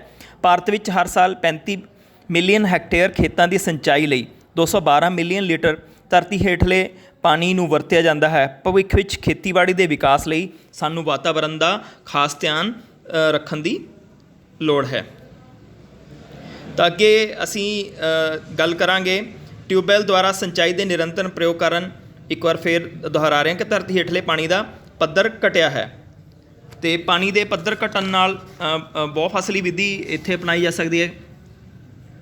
ਕਣਕ ਦੀ ਬਿਜਾਈ ਤੋਂ ਪਹਿਲਾਂ ਝੋਨੇ ਦੀ ਪਰਾਲੀ ਰੂਪੀ ਰਹਿੰਦ ਖੂੰਹਦ ਦਾ ਕੋਈ ਢੁਕਵਾਂ ਪ੍ਰਬੰਧ ਨਾ ਹੋਣ ਕਾਰਨ ਮਜਬੂਰੀ ਵਸ ਇਸ ਪਰਾਲੀ ਨੂੰ ਅੱਗ ਲਾ ਕੇ ਖੇਤਾਂ ਵਿੱਚ ਹੀ ਕਈ ਵਾਰ ਸਾੜ ਦਿੱਤਾ ਜਾਂਦਾ ਹੈ। ਖੇਤਾਂ ਵਿੱਚ ਪਰਾਲੀ ਨੂੰ ਲਗਾਈ ਅੱਗ ਕਾਰਨ ਸਾਡਾ ਸਮੁੱਚਾ ਵਾਤਾਵਰਣ ਪ੍ਰਦੂਸ਼ਿਤ ਹੁੰਦਾ ਹੈ ਅਤੇ ਖੇਤਾਂ ਦਾ ਪ੍ਰਾਸਥਿਕ ਸੰਤੁਲਨ ਲੜਖੜਾ ਜਾਂਦਾ ਹੈ। ਜ਼ਮੀਨ ਦੀ ਉੱਪਰਲੀ ਸਤ੍ਹਾ ਦਾ ਤਾਪਮਾਨ ਵਧਣ ਕਾਰਨ ਇਸ ਵਿੱਚ ਬਹੁਤ ਜ਼ਿਆਦਾ ਗੈਸਾਂ ਜਿਹੜੀਆਂ ਹੈਗੀਆਂ ਉਹਨਾਂ ਦਾ ਮਿਕਸਚਰ ਆ ਜਾਂਦਾ ਹੈ। ਤਾਂ ਇੱਥੇ ਅਸੀਂ ਇੱਕ ਕਿਰਿਆ ਕਰ ਸਕਦੇ ਹਾਂ। ਆਪਣੇ ਪਿੰਡ ਦੇ ਜਾਂ ਨੇੜੇ ਦੇ ਪਿੰਡ ਦੇ ਖੇਤਾਂ ਵਿੱਚ ਜਾ ਕੇ ਪਤਾ ਕਰੋ ਕਿ ਕਿਸਾਨ ਖੇਤਾਂ ਵਿੱਚ ਪਰਾਲੀ ਸਾੜਦੇ ਹਨ ਜਾਂ ਨਹੀਂ। ਜੇਕਰ ਕਿਸਾਨ ਪਰਾਲੀ ਸਾੜਦੇ ਹਨ ਤਾਂ ਅਸੀਂ ਉਹਨਾਂ ਨੂੰ ਇਸ ਦੇ ਬੁਰੇ ਪ੍ਰਭਾਵਾਂ ਬਾਰੇ ਦੱਸ ਸਕਦੇ ਹਾਂ। ਤਾਂ ਅਸੀਂ ਇੱਥੋਂ ਤੱਕ ਪੜ੍ਹਿਆ ਕਿ ਰਬੀ ਅਤੇ ਖਰੀਫ ਦੀਆਂ ਫਸਲਾਂ ਹੋ ਗਈਆਂ ਅਤੇ ਅੱਗੇ ਅਸੀਂ ਗੱਲ ਕਰਾਂਗੇ ਪਿੰਡ ਦੇ ਕਿਸਾਨਾਂ ਵਿੱਚ ਭੂਮੀ ਦੀ ਵੰਡ। ਪਿੰਡ ਵਿੱਚ ਖੇਤੀ ਦਾ ਕੰਮ ਵਿੱਚ ਲੱਗੇ ਲੋਕਾਂ ਕੋਲ ਖੇਤੀ ਵਾਸਤੇ ਉਚਿਤ ਖੇਤਰਫਲ ਦੀ ਭੂਮੀ ਨਹੀਂ ਹੈ। ਪਿੰਡ ਵਿੱਚ 20 ਪਰਿਵਾਰ ਜ਼ਿਆਦਾ ਵਾਹੀਯੋਗ ਭੂਮੀ ਦੇ ਮਾਲਕ ਹਨ। 100 ਪਰਿਵਾਰ ਦਰਮਿਆਨੇ ਆਕਾਰ ਦੇ ਖੇਤਾਂ 'ਤੇ ਖੇਤੀਬਾੜੀ ਕਰਦੇ ਹਨ। ਕੁਝ ਪਰਿਵਾਰ ਅਜਿਹੇ ਵੀ ਹਨ ਜਿਹੜੇ ਬਹੁਤ ਥੋੜ੍ਹੀ ਵਾਹੀਯੋਗ ਭੂਮੀ ਦੇ ਮਾਲਕ ਹਨ ਅਤੇ ਪਿੰਡ ਵਿੱਚ 50 ਦੇ ਲਗਭਗ ਅਜਿਹੇ ਪਰਿਵਾਰ ਹਨ ਜਿਨ੍ਹਾਂ ਕੋਲ ਕੋਈ ਖੇਤੀ ਕਰਨ ਲਈ ਭੂਮੀ ਨਹੀਂ ਹੈ। ਉਹ ਆਪਣਾ ਗੁਜ਼ਾਰਾ ਬਾਕੀ ਕਿਸਾਨਾਂ ਦੇ ਖੇਤਾਂ ਵਿੱਚ ਕੰਮ ਕਰਕੇ ਕਰਦੇ ਹਨ। ਅਜਿਹੇ ਪਰਿਵਾਰਾਂ ਨੂੰ ਬੇਜ਼ਮੀਨੇ ਖੇਤ ਮਜ਼ਦੂਰਾਂ ਦੇ ਪਰਿਵਾਰ ਕਿਹਾ ਜਾਂਦਾ ਹੈ। ਤਾਂ ਪਿੰਡ ਦੇ ਕੁਝ ਕਿਸਾਨਾਂ ਦੇ ਖੇਤ ਛੋਟੇ ਹੀ ਨਹੀਂ ਬਲਕਿ ਬਿਖਰੇ ਹੋਏ ਹਨ। ਇਸ ਕਾਰਨ ਉਹਨਾਂ ਦੇ ਖੇਤਾਂ ਵਿੱਚ ਵਿਗਿਆਨਕ ਢੰਗਾਂ ਅਤੇ ਸਿੰਚਾਈ ਦੇ ਸਾਧਨਾਂ ਦੀ ਉਚਿਤ ਵਰਤੋਂ ਸੰਭਵ ਨਹੀਂ ਹੈ। ਦੂਜੇ ਪਾਸੇ ਜਿਨ੍ਹਾਂ ਕਿਸਾਨਾਂ ਕੋਲ 10 ਹੈਕਟੇਅਰ ਜਾਂ ਇਸ ਤੋਂ ਵੱਧ ਵਾਹੀਯੋਗ ਭੂਮੀ ਹੈ, ਉਹਨਾਂ ਵੱਲੋਂ ਸਿੰਚਾਈ ਦੇ ਢੁਕਵੇਂ ਆਧੁਨਿਕ ਸਾਧਨਾਂ ਦੀ ਬਿਜਾਈ ਅਤੇ ਕਟਾਈ ਲਈ ਆਧੁਨਿਕ ਮਸ਼ੀਨਾਂ ਦੀ ਵਰਤੋਂ ਕੀਤੀ ਜਾਂਦੀ ਹੈ। ਭਾਰਤ ਵਿੱਚ ਜ਼ਿਆਦਾਤਰ ਛੋਟੇ ਕਿਸਾਨ ਹਨ, ਅਸੀਂ ਜਾਣਦੇ ਹਾਂ, ਜਿਨ੍ਹਾਂ ਕੋਲ ਖੇਤੀ ਕਰਨ ਲਈ ਬਹੁਤ ਥੋੜ੍ਹੀ ਭੂਮੀ ਹੈ। ਉਹਨਾਂ ਦਾ ਖੇਤੀ ਫਾਰਮ ਦਾ ਔਸਤ ਆਕਾਰ 2 ਤੋਂ 3 ਹੈਕਟੇਅਰ ਹੈ। ਪੰਜਾਬ ਵਿੱਚ ਔਸਤ ਖੇਤੀ ਜੋਤਾਂ 3 ਹੈਕਟੇਅਰ ਹੈ। ਭਾਰਤ ਵਿੱਚ ਲਗਭਗ 70% ਖੇਤੀ ਫਾਰਮ 2 ਹੈਕਟੇਅਰ ਤੋਂ ਵੀ ਘੱਟ ਆਕਾਰ ਦੇ ਹਨ, ਜਦੋਂ ਕਿ ਅਮਰੀਕਾ ਵਿੱਚ ਔਸਤ ਖੇਤੀ, ਜੇ ਭਾਰਤ ਦੇ ਮੁਕਾਬਲੇ ਦੇਖੀਏ ਤਾਂ ਔਸਤ ਖੇਤੀ ਜੋਤਾਂ 122 ਹੈਕਟੇਅਰ ਹੈ। ਖੇਤੀ ਫਾਰਮਾਂ ਦੇ ਛੋਟੇ ਆਕਾਰ ਦੇ ਕਾਰਨ ਖੇਤੀ ਦੇ ਆਧੁਨਿਕ ਢੰਗਾਂ ਦਾ ਉਪਯੋਗ ਕਰਨਾ ਸੰਭਵ ਨਹੀਂ ਹੈ। ਭੂਮੀ ਦੀ ਸਥਿਰਤਾ ਦੇ ਕਾਰਨ ਛੋਟੇ ਕਿਸਾਨ ਛੋਟੇ ਹਿੱਸਿਆਂ ਵਿੱਚ ਬਿਖਰੀ ਹੋਈ ਆਪਣੀ ਭੂਮੀ ਨੂੰ ਇਕੱਠਾ ਕਰਨ ਵਿੱਚ ਅਸਮਰਥ ਹਨ। ਭੂਮੀ ਆਪਣੇ ਆਪ ਕੁਝ ਪੈਦਾ ਨਹੀਂ ਕਰ ਸਕਦੀ। ਵੱਖ-ਵੱਖ ਤਰ੍ਹਾਂ ਦੀ ਪੂੰਜੀ ਨੂੰ ਮਨੁੱਖੀ ਕਿਰਤ ਅਤੇ ਭੂਮੀ ਨਾਲ ਮਿਸ਼ਰਣ ਕਰਕੇ ਕੁਝ ਵੀ ਪੈਦਾ ਕੀਤਾ ਜਾ ਸਕਦਾ ਹੈ। ਉਦਾਹਰਣ ਵਜੋਂ ਕਿਸਾਨ ਆਪਣੀ ਵਾਹੀਯੋਗ ਜ਼ਮੀਨ ਦੇ ਟੁਕੜੇ 'ਤੇ ਅਨਾਜ ਪੈਦਾ ਕਰਨ ਲਈ ਹਲ, ਆਪਣੀ ਕਿਰਤ ਸ਼ਕਤੀ, ਮਸ਼ੀਨੀ ਜਾਂ ਬਲਦਾਂ ਦੀ ਸ਼ਕਤੀ, ਬੀਜ, ਕੀਟਨਾਸ਼ਕ ਦਵਾਈਆਂ ਅਤੇ ਪਾਣੀ ਆਦਿ ਦਾ ਪ੍ਰਯੋਗ ਕਰਦਾ ਹੈ। ਜੇ ਅਸੀਂ ਅੱਗੇ ਗੱਲ ਕਰੀਏ ਕਿਰਤ ਦੀ, ਤਾਂ ਕਿਰਤ ਸਭ ਤੋਂ ਇੰਪੋਰਟੈਂਟ ਇਹਦੇ ਵਿੱਚ ਹੈਗੀ ਹੈ ਲੇਬਰ। ਹੁਣ ਅਸੀਂ ਕਿਰਤ ਜੋ ਕਿ ਉਤਪਾਦਨ ਦਾ ਇੱਕ ਕਿਰਿਆਸ਼ੀਲ ਕਾਰਕ ਹੈ ਬਾਰੇ ਚਰਚਾ ਕਰੀਏ। ਆਮ ਤੌਰ 'ਤੇ ਕਿਰਤ ਦਾ ਅਰਥ ਕਿਸੇ ਵੀ ਤਰ੍ਹਾਂ ਦੇ ਸਰੀਰਕ ਅਤੇ ਮਾਨਸਿਕ ਕੰਮ ਤੋਂ ਹੈ ਜੋ ਕਿ ਕਿਸੇ ਉਦੇਸ਼ ਵਾਸਤੇ ਕੀਤਾ ਜਾਂਦਾ ਹੈ। ਪਰ ਅਰਥ ਸ਼ਾਸਤਰ ਵਿੱਚ, ਵਿਦਿਆਰਥੀਓ ਧਿਆਨ ਦੇਣਾ, ਅਰਥ ਸ਼ਾਸਤਰ ਵਿੱਚ ਕਿਰਤ ਦਾ ਅਰਥ ਮਨੁੱਖ ਦੇ ਸਾਰੇ ਉਪਰਾਲਿਆਂ, ਸਰੀਰਕ ਅਤੇ ਮਾਨਸਿਕ ਦੋਵੇਂ। ਅਰਥ ਸ਼ਾਸਤਰ ਵਿੱਚ ਕਿਰਤ ਦਾ ਜਿਹੜਾ ਅਰਥ ਹੈ ਉਹ ਮਨੁੱਖ ਦੇ ਸਾਰੇ ਉਪਰਾਲਿਆਂ ਤੋਂ ਹੈ, ਮਾਨਸਿਕ ਅਤੇ ਸਰੀਰਕ, ਜੋ ਕਿ ਧਨ ਪ੍ਰਾਪਤੀ ਲਈ ਕੀਤੇ ਜਾਂਦੇ ਹਨ। ਜੇਕਰ ਕੋਈ ਵਿਅਕਤੀ ਆਪਣੀ ਖੁਸ਼ੀ ਲਈ ਕੋਈ ਖੇਡ ਖੇਡਦਾ ਹੈ ਜਾਂ ਮਾਂ ਸਨੇਹ ਨਾਲ ਆਪਣੇ ਬੱਚੇ ਦੀ ਦੇਖਭਾਲ ਕਰਦੀ ਹੈ ਤਾਂ ਇਹ ਕਿਰਿਆ ਕਿਰਤ ਨਹੀਂ ਮੰਨੀ ਜਾਵੇਗੀ, ਕਿਉਂਕਿ ਉਹਨਾਂ ਨੇ ਇਹ ਕੰਮ ਪੈਸੇ ਕਮਾਉਣ ਦੇ ਉਦੇਸ਼ ਨਾਲ ਨਹੀਂ ਕੀਤਾ। ਪਰ ਜਦੋਂ ਕ੍ਰਿਕਟ ਦਾ ਕੋਚ ਜਾਂ ਫੁੱਟਬਾਲ ਦਾ ਕੋਚ ਖਿਡਾਰੀਆਂ ਨੂੰ ਖਿਡਾਉਣਾ ਸਿਖਾਉਂਦਾ ਹੈ ਜਾਂ ਇੱਕ ਨਰਸ ਹਸਪਤਾਲ ਵਿੱਚ ਬੱਚੇ ਦੀ ਦੇਖਭਾਲ ਕਰਦੀ ਹੈ ਤਾਂ ਇਹ ਕਿਰਿਆਵਾਂ ਕਿਰਤ ਕਹਾਉਂਦੀਆਂ ਹਨ, ਕਿਉਂਕਿ ਇਹ ਆਰਥਿਕ ਵਿੱਤੀ ਹੈ ਅਤੇ ਮਿਹਨਤਾਂ ਨਾਲ ਪ੍ਰਾਪਤ ਕਰਨ ਲਈ ਕੀਤੀਆਂ ਜਾਂਦੀਆਂ ਹਨ। ਅਤੇ ਕਿਰਤ ਦੇ ਬਾਰੇ ਇੱਥੇ ਅਸੀਂ ਗੱਲ ਕਰੀਏ ਤਾਂ ਕਿਰਤ ਦੀਆਂ ਵਿਸ਼ੇਸ਼ਤਾਵਾਂ ਕੀ ਨੇ? ਇਹ ਇੱਕ ਕਿਰਿਆਸ਼ੀਲ ਸਾਧਨ ਹੈ। ਕਿਰਤ ਦੀ ਪੂਰਤੀ ਨੂੰ ਵਧਾਇਆ ਅਤੇ ਘਟਾਇਆ ਜਾ ਸਕਦਾ ਹੈ। ਭਾਰਤ ਵਿੱਚ ਕਿਰਤੀਆਂ ਦੀ ਜਨਸੰਖਿਆ ਵੱਧ ਹੈ। ਕਿਰਤ ਨੂੰ ਵੇਚਿਆ ਅਤੇ ਖਰੀਦਿਆ ਜਾਂਦਾ ਹੈ। ਕਿਰਤ ਗਤੀਸ਼ੀਲ ਹੈ। ਅੱਗੇ ਅਸੀਂ ਡਿਸਕਸ ਕਰਾਂਗੇ ਪਿੰਡ ਦੇ ਕੁਝ ਕਿਸਾਨਾਂ ਦੇ ਖੇਤ ਛੋਟੇ ਨਹੀਂ ਬਲਕਿ ਬਿਖਰੇ ਹੋਏ ਹਨ। ਅਸੀਂ ਪਹਿਲਾਂ ਜਿਵੇਂ ਕਿ ਡਿਸਕਸ ਕੀਤਾ ਤਾਂ ਇਹਦੀ ਦੁਹਰਾਈ ਕਰ ਲਈਏ। ਇਸ ਕਾਰਨ ਉਹਨਾਂ ਦੇ ਖੇਤਾਂ ਵਿੱਚ ਵਿਗਿਆਨਕ ਢੰਗਾਂ ਦੀ ਸਿੰਚਾਈ ਦੇ ਸਾਧਨ ਦੀ ਉਚਿਤ ਵਰਤੋਂ ਸੰਭਵ ਨਹੀਂ। ਦੂਜੇ ਪਾਸੇ ਜਿਨ੍ਹਾਂ ਕਿਸਾਨਾਂ ਕੋਲ 10 ਹੈਕਟੇਅਰ ਜਾਂ ਇਸ ਤੋਂ ਵੱਧ ਵਾਹੀਯੋਗ ਭੂਮੀ ਹੈ, ਉਹਨਾਂ ਵੱਲ ਸਿੰਚਾਈ ਦੇ ਢੁਕਵੇਂ ਆਧੁਨਿਕ ਸਾਧਨਾਂ ਦੀ ਬਿਜਾਈ ਅਤੇ ਕਟਾਈ ਦਾ ਆਧੁਨਿਕ ਮਸ਼ੀਨਾਂ ਦੀ ਵਰਤੋਂ ਉੱਥੇ ਕੀਤੀ ਜਾਂਦੀ ਹੈ। ਤਾਂ ਖੇਤੀ ਲਈ ਕਿਰਤ ਕੌਣ ਦੇਵੇਗਾ? ਇੱਥੇ ਅਸੀਂ ਜਦੋਂ ਗੱਲ ਕਰਦੇ ਹਾਂ ਤਾਂ ਜਿਸ ਪਿੰਡ ਦੀ ਅਸੀਂ ਕਾਲਪਨਿਕ ਕਹਾਣੀ ਪੜ੍ਹ ਰਹੇ ਹਾਂ, ਇਸ ਪਿੰਡ ਦੇ ਕੁਝ ਪਰਿਵਾਰ ਛੋਟੇ ਕਿਸਾਨਾਂ ਦੇ ਹਨ ਜਿਹੜੇ ਆਪਣੇ ਪਰਿਵਾਰਾਂ ਦੇ ਨਾਲ ਆਪਣੇ ਖੇਤਾਂ ਵਿੱਚ ਆਪ ਕੰਮ ਕਰਦੇ ਹਨ। ਇਸ ਤਰ੍ਹਾਂ ਉਹ ਖੇਤੀ ਵਾਸਤੇ ਜ਼ਰੂਰੀ ਕਿਰਤ ਦੀ ਵਿਵਸਥਾ ਆਪ ਹੀ ਕਰਦੇ ਹਨ। ਇਸ ਤੋਂ ਇਲਾਵਾ ਪਿੰਡ ਵਿੱਚ ਜੋ ਭੂਮੀਹੀਨ ਪਰਿਵਾਰ ਹਨ ਉਹ ਆਪਣੀ ਜੀਵਿਕਾ ਕਮਾਉਣ ਵਾਸਤੇ ਵੱਡੇ ਕਿਸਾਨਾਂ ਦੇ ਖੇਤਾਂ ਵਿੱਚ ਕਿਰਤੀ ਵਜੋਂ ਕੰਮ ਕਰਦੇ ਹਨ। ਕੁਝ ਛੋਟੇ ਕਿਸਾਨ ਜਿਹੜੇ ਵੱਡੇ ਸ਼ਾਹੂਕਾਰਾਂ ਤੋਂ ਲੈ ਗਏ ਕਰਜ਼ਿਆਂ ਨੂੰ ਵਾਪਸ ਕਰਨ ਤੋਂ ਅਸਮਰਥ ਹੁੰਦੇ ਹਨ, ਉਹਨਾਂ ਨੂੰ ਕਰਜ਼ੇ ਦੀ ਰਕਮ ਚੁਕਾਉਣ ਬਦਲੇ ਆਪਣੀ ਭੂਮੀ ਸ਼ਾਹੂਕਾਰਾਂ ਨੂੰ ਦੇਣੀ ਪੈਂਦੀ ਹੈ। ਇਸ ਨਾਲ ਇਹ ਕਿਸਾਨ ਭੂਮੀਹੀਨ ਬਣ ਜਾਂਦੇ ਹਨ। ਫਿਰ ਇਹਨਾਂ ਦੇ ਪਰਿਵਾਰਾਂ ਨੂੰ ਦੂਜਿਆਂ ਦੇ ਖੇਤਾਂ ਵਿੱਚ ਕਿਰਤੀ ਵਜੋਂ ਕੰਮ ਕਰਨਾ ਪੈਂਦਾ ਹੈ। ਇਸ ਤਰ੍ਹਾਂ ਦਰਮਿਆਨੇ ਅਤੇ ਵੱਡੇ ਪੱਧਰ ਦੇ ਕਿਸਾਨ ਆਪਣੇ ਖੇਤਾਂ ਵਿੱਚ ਕੰਮ ਕਰਨ ਲਈ ਦੂਸਰੇ ਮਜ਼ਦੂਰਾਂ ਨੂੰ ਲਗਾਉਂਦੇ ਹਨ। ਕੁਝ ਖੇਤੀ ਮਜ਼ਦੂਰ ਇੱਥੇ ਬਿਹਾਰ ਅਤੇ ਉੱਤਰ ਪ੍ਰਦੇਸ਼ ਆਦਿ ਰਾਜਾਂ ਤੋਂ ਵੀ ਆਏ ਹੁੰਦੇ ਹਨ। ਅਜਿਹੇ ਮਜ਼ਦੂਰਾਂ ਨੂੰ ਅਸੀਂ ਕੀ ਕਹਿੰਦੇ ਹਾਂ? ਪ੍ਰਵਾਸੀ ਮਜ਼ਦੂਰ ਕਹਿੰਦੇ ਹਾਂ। ਤਾਂ ਪ੍ਰਵਾਸੀ ਮਜ਼ਦੂਰ ਕਿਹੜੇ ਨੇ? ਉਹਨਾਂ ਨੂੰ ਮਜ਼ਦੂਰੀ ਵੱਡੇ ਕਿਸਾਨਾਂ ਵੱਲੋਂ ਦਿੱਤੀ ਜਾਂਦੀ ਹੈ ਜਿਨ੍ਹਾਂ ਵਾਸਤੇ ਉਹ ਕੰਮ ਕਰਦੇ ਹਨ। ਮਜ਼ਦੂਰੀ ਨਕਦ ਜਾਂ ਵਸਤੂਆਂ ਜਿਵੇਂ ਕਿ ਕਣਕ ਆਦਿ ਦੇ ਰੂਪ ਵਿੱਚ ਵੀ ਦਿੱਤੀ ਜਾ ਸਕਦੀ ਹੈ। ਤਾਂ ਮਜ਼ਦੂਰੀ ਵੱਖ-ਵੱਖ ਖੇਤਰਾਂ ਵਿੱਚ ਵੱਖ-ਵੱਖ ਫਸਲਾਂ ਲਈ ਅਤੇ ਖੇਤ ਵਿੱਚ ਕੀਤੀਆਂ ਵੱਖ-ਵੱਖ ਕਿਰਿਆਵਾਂ ਲਈ ਅਲੱਗ-ਅਲੱਗ ਹੁੰਦੀ ਹੈ। ਖੇਤਾਂ ਵਿੱਚ ਕੰਮ ਕਰਨ ਵਾਲੇ ਮਜ਼ਦੂਰ ਜਾਂ ਇਸ ਤੋਂ ਰੋਜ਼ਾਨਾ ਮਜ਼ਦੂਰੀ ਦੇ ਆਧਾਰ 'ਤੇ ਕੰਮ ਕਰਦੇ ਹਨ ਜਾਂ ਉਹਨਾਂ ਨੂੰ ਵਿਸ਼ੇਸ਼ ਕੰਮਾਂ ਜਿਵੇਂ ਕਟਾਈ ਬਿਜਾਈ ਆਦਿ ਵਾਸਤੇ ਜਾਂ ਫਿਰ ਪੂਰੇ ਸਾਲ ਲਈ ਕੰਮ 'ਤੇ ਰੱਖਿਆ ਜਾਂਦਾ ਹੈ। ਅਸੀਂ ਹੁਣ ਚਰਚਾ ਕਰਦੇ ਹਾਂ ਛੋਟੇ ਪੱਧਰ ਦੇ ਕਿਸਾਨਾਂ ਨੂੰ ਵੱਡੇ ਪੱਧਰ ਦੇ ਕਿਸਾਨਾਂ ਦੇ ਖੇਤਾਂ ਵਿੱਚ ਮਜ਼ਦੂਰ ਦੇ ਤੌਰ 'ਤੇ ਕੰਮ ਕਿਉਂ ਕਰਨਾ ਪੈਂਦਾ ਹੈ। ਅਸੀਂ ਪਹਿਲਾਂ ਡਿਸਕਸ ਕਰ ਲਿਆ ਕਿ ਖੇਤੀ ਕਰਨ ਵਾਲੇ ਮਜ਼ਦੂਰਾਂ ਨੂੰ ਪੂਰੇ ਸਾਲ ਲਈ ਰੁਜ਼ਗਾਰ ਮਿਲ ਜਾਂਦਾ ਹੈ, ਕਈ ਵਾਰ ਨਹੀਂ ਵੀ ਮਿਲਦਾ। ਖੇਤੀ ਕਰਨ ਵਾਲੇ ਮਜ਼ਦੂਰਾਂ ਨੂੰ ਆਪਣਾ ਮਿਹਨਤਾਨਾ ਮਜ਼ਦੂਰੀ ਕਿਸ ਰੂਪ ਵਿੱਚ ਮਿਲਦੀ ਹੈ, ਅਸੀਂ ਇੱਥੇ ਡਿਸਕਸ ਕਰ ਸਕਦੇ ਹਾਂ, ਜਿਵੇਂ ਕਿ ਰੁਪਏ ਦੇ ਤੌਰ 'ਤੇ ਜਾਂ ਨਕਦ ਜਾਂ ਵਸਤੂਆਂ ਜਿਵੇਂ ਕਣਕ ਵਗੈਰਾ ਵੀ ਉਹਨਾਂ ਨੂੰ ਮਜ਼ਦੂਰੀ ਦੇ ਰੂਪ ਵਿੱਚ ਮਿਲ ਜਾਂਦੀ ਹੈ। ਪ੍ਰਵਾਸੀ ਮਜ਼ਦੂਰ ਕਿਹਨੂੰ ਕਿਹਾ ਜਾਂਦਾ ਹੈ? ਅਸੀਂ ਜੇ ਪ੍ਰਵਾਸੀ ਮਜ਼ਦੂਰਾਂ ਦੀ ਗੱਲ ਕਰੀਏ ਤਾਂ ਉਹ ਮਜ਼ਦੂਰ ਜਿਹੜੇ ਕਿ ਇੱਥੇ ਬਿਹਾਰ ਜਾਂ ਉੱਤਰ ਪ੍ਰਦੇਸ਼ ਤੋਂ ਆਉਂਦੇ ਹੈ ਤਾਂ ਉਹਨਾਂ ਨੂੰ ਪ੍ਰਵਾਸੀ ਮਜ਼ਦੂਰ ਕਿਹਾ ਜਾਂਦਾ ਹੈ। ਮਜ਼ਦੂਰ ਪ੍ਰਵਾਸ ਕਿਉਂ ਕਰਦੇ ਹਨ? ਆਪਣੇ ਅਧਿਆਪਕਾਂ ਨਾਲ ਚਰਚਾ ਕਰੋ ਤੁਸੀਂ, ਕਲਾਸ ਦੇ ਵਿੱਚ ਆਪਾਂ ਇੱਥੇ ਡਿਸਕਸ ਕਰ ਸਕਦੇ ਹਾਂ ਕਿ ਮਜ਼ਦੂਰ ਜਿਹੜੇ ਹੈਗੇ ਰੋਜ਼ੀ ਰੋਟੀ ਦੀ ਭਾਲ ਦੇ ਵਿੱਚ, ਮਜ਼ਦੂਰੀ ਦੀ ਭਾਲ ਦੇ ਵਿੱਚ ਅੱਗੇ ਪ੍ਰਵਾਸ ਕਰਦੇ ਹਨ। ਖੇਤੀ ਲਈ ਪੂੰਜੀ ਦੀ ਲੋੜ ਹੁੰਦੀ ਹੈ ਤਾਂ ਖੇਤੀ ਲਈ ਸਭ ਤੋਂ ਪਹਿਲਾਂ ਜਿਹੜੀ ਹੈਗੀ ਹੈ ਪੂੰਜੀ ਦੀ ਲੋੜ ਹੁੰਦੀ ਹੈ। ਪੂੰਜੀ ਕੀ ਹੈ? ਜੇ ਅਸੀਂ ਇੱਥੇ ਪੂੰਜੀ ਦੀ ਗੱਲ ਕਰੀਏ ਤਾਂ ਅਰਥ ਸ਼ਾਸਤਰ ਦੇ ਅਨੁਸਾਰ ਪੂੰਜੀ ਤੋਂ ਭਾਵ ਵਿਅਕਤੀ ਵੱਲੋਂ ਬਣਾਈਆਂ ਗਈਆਂ ਉਹ ਵਸਤੂਆਂ ਹਨ ਜਿਨ੍ਹਾਂ ਹੋਰ ਵਸਤੂਆਂ ਦੇ ਉਤਪਾਦਨ ਵਿੱਚ ਪ੍ਰਯੋਗ ਹੁੰਦੀਆਂ ਹਨ।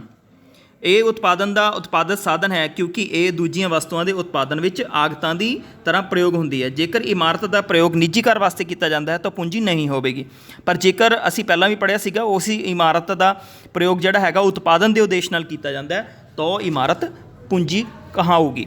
ਖੇਤੀ ਲਈ ਪੂੰਜੀ ਦੀ ਲੋੜ ਹੁੰਦੀ ਹੈ ਤਾਂ ਖੇਤੀ ਵਾਸਤੇ ਆਧੁਨਿਕ ਤਰੀਕੇ ਅਪਣਾਉਣ ਲਈ ਜ਼ਿਆਦਾ ਧਨ ਦੀ ਲੋੜ ਹੁੰਦੀ ਹੈ। ਉਦਾਹਰਨ ਵਜੋਂ ਖੇਤੀ ਲਈ ਬੀਜ, ਰਸਾਇਣਿਕ ਖਾਦਾਂ, ਕੀਟਨਾਸ਼ਕ ਦਵਾਈਆਂ, ਖੇਤੀ ਲਈ ਆਧੁਨਿਕ ਉਪਕਰਨ ਆਦਿ ਖਰੀਦਣ ਵਾਸਤੇ ਸਾਨੂੰ ਪੂੰਜੀ ਦੀ ਲੋੜ ਪੈਂਦੀ ਹੈ। ਹੁਣ ਇਹ ਸਵਾਲ ਉੱਠਦਾ ਹੈ ਕਿ ਖੇਤੀ ਲਈ ਜ਼ਰੂਰੀ ਪੂੰਜੀ ਕੌਣ ਪ੍ਰਦਾਨ ਕਰੇਗਾ? ਛੋਟੇ ਪੱਧਰ ਦੇ ਕਿਸਾਨਾਂ ਦੇ ਮੁਕਾਬਲੇ ਵੱਡੇ ਅਤੇ ਦਰਮਿਆਨੇ ਪੱਧਰ ਦੇ ਕਿਸਾਨ ਜ਼ਿਆਦਾ ਆਮਦਨ ਕਮਾਉਂਦੇ ਹਨ। ਇਸ ਤਰ੍ਹਾਂ ਇਹ ਕਿਸਾਨ ਖੇਤੀ ਵਿੱਚ ਜ਼ਰੂਰੀ ਪੂੰਜੀ ਦਾ ਪ੍ਰਬੰਧ ਖੇਤੀ ਦੀ ਆਮਦਨ ਵਿੱਚੋਂ ਆਪਣੇ ਵੱਲੋਂ ਕੀਤੇ ਗਏ ਬੱਚਤ ਰਾਹੀਂ ਕਰਦੇ ਹਨ। ਛੋਟੇ ਪੱਧਰ ਦੇ ਕਿਸਾਨਾਂ ਨੂੰ ਵੱਡੇ ਪੱਧਰ ਦੇ ਕਿਸਾਨਾਂ ਤੋਂ, ਪਿੰਡ ਦੇ ਸ਼ਾਹੂਕਾਰਾਂ ਤੋਂ ਜਾਂ ਵਪਾਰੀਆਂ ਤੋਂ ਵਿਆਜ ਦੇ ਤੇ ਉੱਚੀ ਦਰ 'ਤੇ ਕਰਜ਼ਾ ਲੈਣਾ ਪੈਂਦਾ ਹੈ। ਕਈ ਵਾਰੀ ਉਹਨਾਂ ਨੂੰ ਕਰਜ਼ਾ ਚੁਕਾਉਣ ਲਈ ਆਪਣਾ ਘਰ ਜਾਂ ਭੂਮੀ ਗਹਿਣੇ ਵੀ ਰੱਖਣੀ ਪੈਂਦੀ ਹੈ। ਸਰਕਾਰ ਨੇ ਕਰਜ਼ਾ ਲੈਣ ਲਈ ਵਿਸ਼ੇਸ਼ ਸੰਸਥਾਵਾਂ ਜਿਵੇਂ ਕਿ ਪ੍ਰਾਦੇਸ਼ਿਕ ਪੇਂਡੂ ਬੈਂਕ, ਸਹਿਕਾਰੀ ਸੰਮਤੀ ਭੂਮੀ ਵਿਕਾਸ ਬੈਂਕ ਅਤੇ national bank for agriculture and rural development ਖੋਲ੍ਹੀਆਂ ਹੋਈਆਂ ਹਨ, ਜਿਨ੍ਹਾਂ ਤੋਂ ਕਿਸਾਨ ਆਪਣੀ ਪੂੰਜੀ ਦੀਆਂ ਲੋੜਾਂ ਪੂਰੀਆਂ ਕਰ ਸਕਦੇ ਹਨ। ਪਿਆਰੇ ਵਿਦਿਆਰਥੀਓ, ਅਸੀਂ ਖੇਤੀ ਸਹਾਇਕ ਅਤੇ ਗੈਰ ਖੇਤੀ ਕਿਰਿਆਵਾਂ ਦੀ ਅਗਰ ਗੱਲ ਕਰੀਏ ਤਾਂ ਕਹਾਣੀ ਵਿਚਲੇ ਪਿੰਡ ਦੇ ਬੇਜ਼ਮੀਨੇ ਪਰਿਵਾਰ ਆਪਣੇ ਆਪ ਨੂੰ ਖੇਤੀ ਤੋਂ ਇਲਾਵਾ ਹੋਰ ਕਿਰਿਆਵਾਂ ਨਾਲ ਜੋੜ ਕੇ ਆਪਣੀ ਜੀਵਿਕਾ ਕਮਾਉਂਦੇ ਹਨ। ਜਿਵੇਂ ਡੇਅਰੀ ਇੱਕ ਖੇਤੀ ਸਹਾਇਕ ਕਿਰਿਆ ਹੈ। ਇਸ ਵਿੱਚ ਇਕੱਠਾ ਕੀਤਾ ਗਿਆ ਦੁੱਧ ਆਪਣੇ ਪਿੰਡ ਦੇ ਨੇੜਲੇ ਸ਼ਹਿਰੀ ਖੇਤਰਾਂ ਵਿੱਚ ਜਾਂ ਨੇੜਲੇ ਪਿੰਡ ਦੇ ਦੁੱਧ ਸ਼ੀਤਲ ਕੇਂਦਰ ਵਿੱਚ ਵੇਚਿਆ ਜਾਂਦਾ ਹੈ, ਜਿੱਥੋਂ ਦੂਰ ਦੁਰਾਡੇ ਦੇ ਕਸਬਿਆਂ ਅਤੇ ਸ਼ਹਿਰਾਂ ਵਿੱਚ ਦੁੱਧ ਭੇਜਿਆ ਜਾਂਦਾ ਹੈ। ਇਸ ਤੋਂ ਇਲਾਵਾ ਪਿੰਡ ਦੇ ਕੁਝ ਪਰਿਵਾਰ ਮੁਰਗੀ ਅਤੇ ਸ਼ਹਿਦ ਦੀਆਂ ਮੱਖੀਆਂ ਪਾਲਣ ਦਾ ਕੰਮ ਵੀ ਕਰਦੇ ਹਨ। ਕੁਝ ਪਰਿਵਾਰ ਤਰਖਾਣ, ਲੁਹਾਰ, ਜੁਲਾਹਿਆਂ ਆਦਿ ਦਾ ਕੰਮ ਕਰਦੇ ਹਨ ਅਤੇ ਕੁਝ ਆਪਣੇ ਘਰਾਂ ਵਿੱਚ ਹੀ ਛੋਟੀਆਂ ਦੁਕਾਨਾਂ ਚਲਾਉਂਦੇ ਹਨ। ਪਿੰਡ ਵਿੱਚ ਇੱਕ ਦਵਾਈਆਂ ਦੀ ਦੁਕਾਨ ਵੀ ਹੈ। ਕੁਝ ਪਰਿਵਾਰ ਸ਼ੱਕਰ ਅਤੇ ਗੁੜ ਬਣਾਉਂਦੇ ਹਨ ਅਤੇ ਪਰਿਵਾਰਾਂ ਨੂੰ ਅਤੇ ਵਪਾਰੀਆਂ ਨੂੰ ਵੇਚ ਦਿੰਦੇ ਹਨ। ਕੁਝ ਪਰਿਵਾਰ ਰਿਕਸ਼ਿਆਂ, ਟਾਂਗਿਆਂ 'ਤੇ ਚਲਾਉਂਦੇ ਹਨ। ਤਾਂ ਇੱਦਾਂ ਅਸੀਂ ਇੱਥੇ ਗੱਲ ਕੀਤੀ ਹੈ। ਤਾਂ ਕੁਝ ਪਰਿਵਾਰ ਬੈਲ ਗੱਡੀਆਂ ਆਦਿ ਰਾਹੀਂ ਲੋਕਾਂ ਅਤੇ ਵਸਤੂਆਂ ਨੂੰ ਇੱਕ ਦੂਜੀ ਥਾਂ ਛੱਡ ਕੇ ਆਪਣੀਆਂ ਜੀਵਿਕਾ ਕਮਾਉਂਦੇ ਹਨ। ਤਾਂ ਚਿੱਤਰ ਦੇ ਵਿੱਚ ਤੁਸੀਂ ਇੱਥੇ ਦੇਖ ਸਕਦੇ ਹੋ ਕਿ ਖੇਤੀ ਸਹਾਇਕ ਅਤੇ ਗੈਰ ਖੇਤੀ ਕਿਰਿਆਵਾਂ ਜਿਹੜੀਆਂ ਹੈਗੀਆਂ ਉਹ ਇਸ ਤਸਵੀਰ ਦੇ ਵਿੱਚ ਦਿਖਾਈਆਂ ਗਈਆਂ ਹਨ। ਵਰਤਮਾਨ ਸਮੇਂ ਵਿੱਚ ਪਿੰਡ ਦਾ ਜਿਹੜਾ ਗੈਰ ਖੇਤੀ ਖੇਤਰ ਹੈ ਬਹੁਤ ਵੱਡਾ ਨਹੀਂ ਹੈ। ਭਾਰਤ ਦੇ ਪਿੰਡਾਂ ਵਿੱਚ ਹਰ 100 ਮਜ਼ਦੂਰਾਂ ਵਿੱਚੋਂ ਲਗਭਗ 24 ਹੀ ਗੈਰ ਖੇਤੀ ਕਿਰਿਆਵਾਂ ਵਿੱਚ ਭਾਗ ਲੈਂਦੇ ਹਨ। ਗੈਰ ਖੇਤੀ ਕਿਰਿਆਵਾਂ ਵਿੱਚ ਭੂਮੀ ਦੀ ਘੱਟ ਜ਼ਰੂਰਤ ਹੁੰਦੀ ਹੈ। ਲੋਕ ਬੱਚਤ ਦੇ ਨਾਲ ਨਾਲ ਕਰਜ਼ੇ ਲੈ ਕੇ ਗੈਰ ਖੇਤੀ ਕਿਰਿਆਵਾਂ ਕਰਦੇ ਹਨ। ਚੰਗੀਆਂ ਸੜਕਾਂ, ਆਵਾਜਾਈ ਦੇ ਦੂਰ ਸੰਚਾਰ ਅਤੇ ਸ਼ਹਿਰਾਂ ਨਾਲ ਜੁੜੇ ਹੋਣ ਕਾਰਨ ਆਉਣ ਵਾਲੇ ਸਮੇਂ ਵਿੱਚ ਪਿੰਡਾਂ ਵਿੱਚ ਗੈਰ ਖੇਤੀ ਕਿਰਿਆਵਾਂ ਦੇ ਅਵਸਰਾਂ ਵਿੱਚ ਵਾਧਾ ਹੋਣਾ ਸੰਭਵ ਹੈ।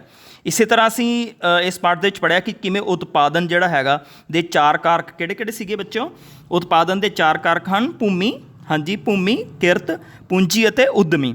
ਇਸ ਦੀ ਸਹਾਇਤਾ ਦੇ ਨਾਲ ਖੇਤੀ ਕੀਤੀ ਜਾਂਦੀ ਹੈ। ਇਹ ਕਹਿਣਾ ਬਹੁਤ ਮੁਸ਼ਕਿਲ ਹੈ ਕਿ ਉਤਪਾਦਨ ਦਾ ਕਿਹੜਾ ਕਾਰਕ ਜ਼ਿਆਦਾ ਜ਼ਰੂਰੀ ਹੈ। ਸਾਰੇ ਦੇ ਸਾਰੇ ਸਾਧਨ ਜਿਹੜੇ ਹੈਗੇ ਜ਼ਰੂਰੀ ਨੇ, ਭਾਵੇਂ ਵੱਖ-ਵੱਖ ਹਾਲਤਾਂ ਵਿੱਚ ਉਹਨਾਂ ਦੀ ਮਹੱਤਤਾ ਦਾ ਪੱਧਰ ਜਿਹੜਾ ਹੈਗਾ ਉਹ ਵੱਖ-ਵੱਖ ਹੋ ਜਾਂਦਾ। ਤਾਂ ਪਿਆਰੇ ਵਿਦਿਆਰਥੀਓ, ਅਸੀਂ ਇਸ ਜਿਹੜਾ ਇਹ ਪਾਠ ਪੜ੍ਹਿਆ ਇਹਦੀ ਅਗਰ ਅਸੀਂ ਸਮਰੀ ਦੇਖੀਏ ਤਾਂ ਅਰਥ ਸ਼ਾਸਤਰ ਮਨੁੱਖ ਦੀਆਂ ਅਸੀਮਿਤ ਲੋੜਾਂ ਅਤੇ ਇਹਨਾਂ ਲੋੜਾਂ ਨੂੰ ਸੀਮਿਤ ਸਾਧਨਾਂ ਰਾਹੀਂ ਸੰਤੁਸ਼ਟ ਕਰਨ ਦੀ ਕੀਤੀਆਂ ਗਈਆਂ ਕਿਰਿਆਵਾਂ ਦਾ ਅਧਿਐਨ ਹੈ। ਉਤਪਾਦਨ ਆਰਥਿਕ ਕਿਰਿਆਵਾਂ ਦੀ ਉਹ ਕਿਸਮ ਹੈ ਜਿਸ ਰਾਹੀਂ ਵੱਖ-ਵੱਖ ਵਸਤੂਆਂ ਅਤੇ ਸੇਵਾਵਾਂ ਦਾ ਮੁੱਲ ਅਤੇ ਉਪਯੋਗਤਾ ਤੁਸ਼ਟੀ ਗੁਣ ਵਿੱਚ ਵਾਧਾ ਕੀਤਾ ਜਾਂਦਾ ਹੈ, ਜਿਹੜੀਆਂ ਕਿ ਦੇਸ਼ ਦੇ ਲੋਕਾਂ ਦੁਆਰਾ ਉਪਭੋਗ ਕੀਤੀਆਂ ਜਾਂਦੀਆਂ ਹਨ। ਉਤਪਾਦਨ ਦੇ 4 ਸਾਧਨ ਭੂਮੀ, ਕਿਰਤ, ਪੂੰਜੀ ਅਤੇ ਉਦਮੀ ਹਨ। ਭੂਮੀ ਕੁਦਰਤ ਦਾ ਮੁਫਤ ਤੋਹਫਾ ਹੈ ਅਤੇ ਇਸ ਦੀ ਪੂਰਤੀ ਸਥਿਰ ਹੈ। ਆਰਥਿਕ ਲਾਭ ਲਈ ਕੀਤੀਆਂ ਗਈਆਂ ਮਨੁੱਖੀ ਕਿਰਿਆਵਾਂ ਕਿਰਤ ਅਖਵਾਉਂਦੀਆਂ ਹਨ। ਉਤਪਾਦਨ ਦਾ ਸਾਧਨ ਕਿਰਤ ਵੱਧ ਮਾਤਰਾ ਵਿੱਚ ਮਿਲਦਾ ਹੈ, ਪਰ ਖੇਤੀ ਵਿੱਚ ਕਿਰਤ ਦਾ ਪ੍ਰਯੋਗ ਸੀਮਿਤ ਹੈ। ਪੂੰਜੀ ਉਤਪਾਦਨ ਦਾ ਉਤਪਾਦਿਤ ਸਾਧਨ ਹੈ, ਜਿਵੇਂ ਕਿ ਇਹ ਦੂਸਰੀਆਂ ਵਸਤੂਆਂ ਦੇ ਉਤਪਾਦਨ ਲਈ ਆਗਤ ਦੇ ਰੂਪ ਵਿੱਚ ਵਰਤਿਆ ਜਾਂਦਾ ਹੈ। ਵੱਡੇ ਅਤੇ ਮੱਧ ਪੱਧਰ ਦੇ ਕਿਸਾਨ ਛੋਟੇ ਪੱਧਰ ਦੇ ਕਿਸਾਨਾਂ ਦੀ ਤੁਲਨਾ ਵਿੱਚ ਜ਼ਿਆਦਾ ਪੂੰਜੀ ਕਮਾਉਂਦੇ ਹਨ। ਖੇਤੀ ਦੇ ਆਧੁਨਿਕ ਤਰੀਕਿਆਂ ਲਈ ਕਾਫੀ ਪੂੰਜੀ ਦੀ ਜ਼ਰੂਰਤ ਪੈਂਦੀ ਹੈ। ਪਿੰਡਾਂ ਵਿੱਚ ਖੇਤੀ ਮੁੱਖ ਉਤਪਾਦਨ ਕਿਰਿਆ ਹੈ। ਖੇਤੀ ਦੇ ਆਧੁਨਿਕ ਢੰਗਾਂ ਨਾਲ ਕਿਸਾਨ ਇੱਕ ਜ਼ਮੀਨ ਦੇ ਟੁਕੜੇ ਵਿੱਚੋਂ ਜ਼ਿਆਦਾ ਫਸਲਾਂ ਦਾ ਉਤਪਾਦਨ ਕਰਨ ਲਈ ਯੋਗ ਇਸ ਨੂੰ ਬਣਾ ਲੈਂਦਾ ਹੈ। ਇਸ ਦੇ ਨਾਲ ਭੂਮੀ ਦੀ ਉਪਜਾਊ ਸ਼ਕਤੀ ਦਾ ਨੁਕਸਾਨ ਹੋਇਆ ਹੈ ਅਤੇ ਧਰਤੀ ਹੇਠਲੇ ਪਾਣੀ ਦਾ ਪੱਧਰ ਵੀ ਅਸੀਂ ਪੜ੍ਹਿਆ ਕਿ ਘਟ ਗਿਆ। ਗੈਰ ਖੇਤੀ ਕਿਰਿਆਵਾਂ ਵਿੱਚ ਭੂਮੀ ਦੇ ਘੱਟ ਜ਼ਰੂਰਤ ਹੁੰਦੀ ਹੈ। ਲੋਕ ਪੂੰਜੀ ਦੀ ਥੋੜ੍ਹੀ ਮਾਤਰਾ ਦੇ ਨਾਲ ਗੈਰ ਖੇਤੀ ਕਿਰਿਆਵਾਂ ਸ਼ੁਰੂ ਕਰ ਸਕਦੇ ਹਨ। ਗੈਰ ਖੇਤੀ ਕਿਰਿਆਵਾਂ ਦੇ ਵਾਧੇ ਲਈ ਬਾਜ਼ਾਰਾਂ ਵਿੱਚ ਹੋਣਾ ਬਹੁਤ ਜ਼ਰੂਰੀ ਬਾਜ਼ਾਰਾਂ ਦਾ ਹੋਣਾ ਜ਼ਰੂਰੀ ਹੈ, ਜਿੱਥੇ ਉਤਪਾਦਕ ਵਸਤੂਆਂ ਅਤੇ ਸੇਵਾਵਾਂ ਨੂੰ ਵੇਚਿਆ ਜਾ ਸਕਦਾ ਹੈ। ਤਾਂ ਵਿਦਿਆਰਥੀਓ, ਅਸੀਂ ਇਸ ਇੱਕ ਪਿੰਡ ਦੀ ਕਹਾਣੀ ਦੁਆਰਾ ਇਸ ਲੈਸਨ ਜਿਹੜਾ ਹੈਗਾ ਇਹਨੂੰ ਅਸੀਂ ਅੱਜ